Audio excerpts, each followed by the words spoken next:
માણસા તાલુકાના સોલૈયા ગામે સોલઈ માતાજીનો રજત જયંતિ મહોત્સવ યોજાયો। માતાજીના દર્શન કરવા માટે ભક્તોનો ઘોડાપુર ઉમટ્યો।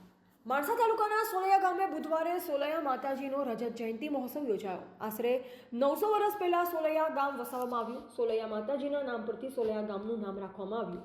સોલઈ માતાજીને ગામ થોબલીની માતા તરીકે પૂજવામાં આવે છે, જેમાં યજ્ઞ પણ યોજાયો। માતાજીને મહા અન્નકૂટ અને ધ્વજ આરોહણ કરાયું। સમસ્ત ઠાકોર સમાજ તથા સમસ્ત સોલૈયા ગ્રામજનો દ્વારા કાર્યક્રમનું આયોજન કરાયું। મોટી સંખ્યામાં ગ્રામજનો હાજર રહ્યા। સોલૈયા ગામની તમામ દીકરીઓને દાતાશ્રી તરફથી ભેટ આપવામાં આવી। ગ્રામજનોએ માતાજીના દર્શન કરી આશીર્વાદ મેળવ્યા। સોલૈયા ગ્રામજનોને સોલઈ માતાજીમાં એક અતૂટ આસ્થા અને શ્રદ્ધા રહેલ છે। ગ્રામજનો તેમજ બહારથી આવતા મહેમાનો માટે ભોજન પ્રસાદની વ્યવસ્થા કરવામાં આવી। આશરે 10,000થી પણ વધુ ભક્તોએ માતાજીના દર્શન કરી આશીર્વાદ લીધા। તેમજ આ કાર્યક્રમનું આયોજન સમગ્ર ગ્રામ દ્વારા કરવામાં આવેલ તથા નામી અનામી દાતાઓ તરફથી યથાશક્તિ ફાળો આપી કાર્યક્રમ સફળ બનાવ્યો। માણસા તાલુકાના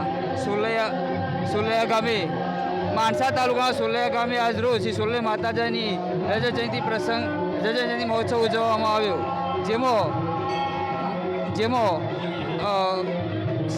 ભક્તોનો ઘોડાપુર ઉમટી પડ્યું અને આજુબાજુના ગામ તથા દૂર દૂરથી લોકો માતાજીના દર્શનનો લાવો લીધો। તેમજ આ ગામ આજથી 900 વર્ષ પહેલાં વસાવવામાં આવેલું અને સોલઈ માતાજીના નામ ઉપરથી ગામનું નામ પાડવામાં આવેલ અને મા સોલઈને ગામ થોબલીની માતા તરીકે ગામજનો પૂજે છે।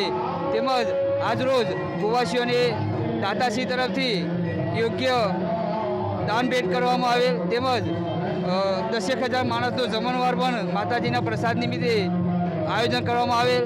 તેમજ યજ્ઞ 9 કુંડી યજ્ઞનું પણ આયોજન કરવામાં આવેલ, જેમાં હોશે લોકોએ ભાગ લીધેલો। તેમજ આજરોજ મહાશિવરાત્રિ નિમિત્તે ફરફરાદીનો પણ પ્રસાદ બનાવવામાં આવેલ, જેથી કે ઉપવાસવાળા લોકો પણ પ્રસાદી માતાજીને લઈ શકે। ઓકે, બોલો શ્રી સોલઈ માત કી જય। આજ રોજ સોલૈયા ગામમાં સોલઈ માતાનો રજત જયંતિ ઉત્સવ ઉજવી રહ્યો છે। ગામના તમામ મિત્રો સાથે મળીને માતાજીનો ભવ્ય ઉજવણી પણ કરી રહ્યા છે અને આખું ગામ ટોટલી દરેક કોમના મિત્રો ભેગા મળીને માતાજીનો સારો એવો પ્રસંગ ઉજવી રહ્યા છીએ। બોલો જય સોલઈ માત કી જય। રિપોર્ટર હરેશ ઠાકોર, માણસા।